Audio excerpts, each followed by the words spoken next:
lena ta tu dang re ma se mo chẳng te a kan len du kan ngak le mi to na si lung he re ma la e kalong ha kang te ka di fa mo lu pang su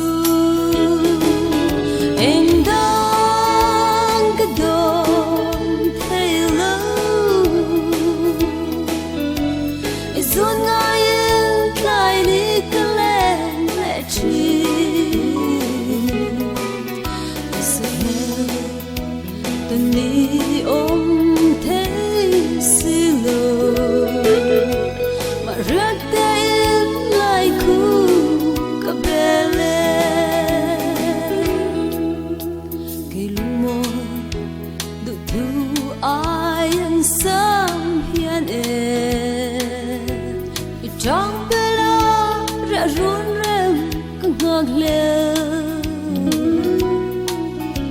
tin đủ thu sam ca sam china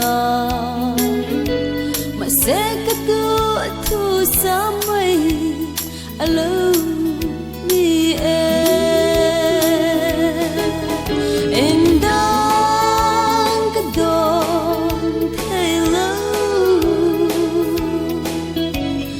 Zon ngayon tay ni kalen le chi Sa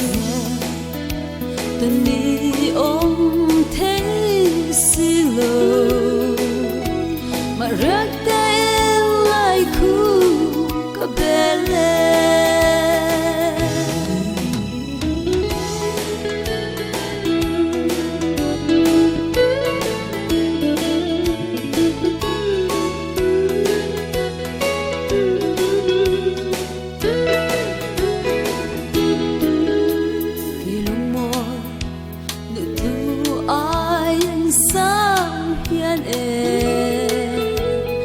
trong bê la ra run rem căng ngạc lệ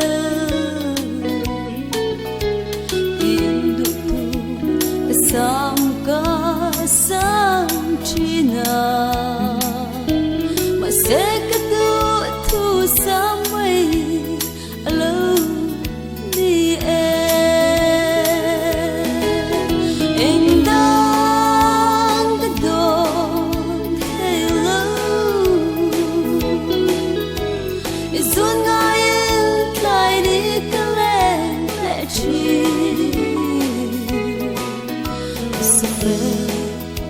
tân ni om thế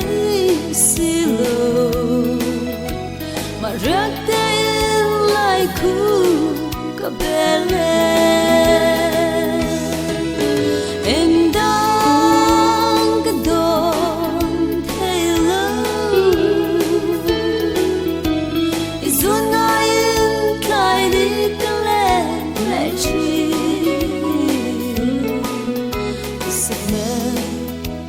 tân ni om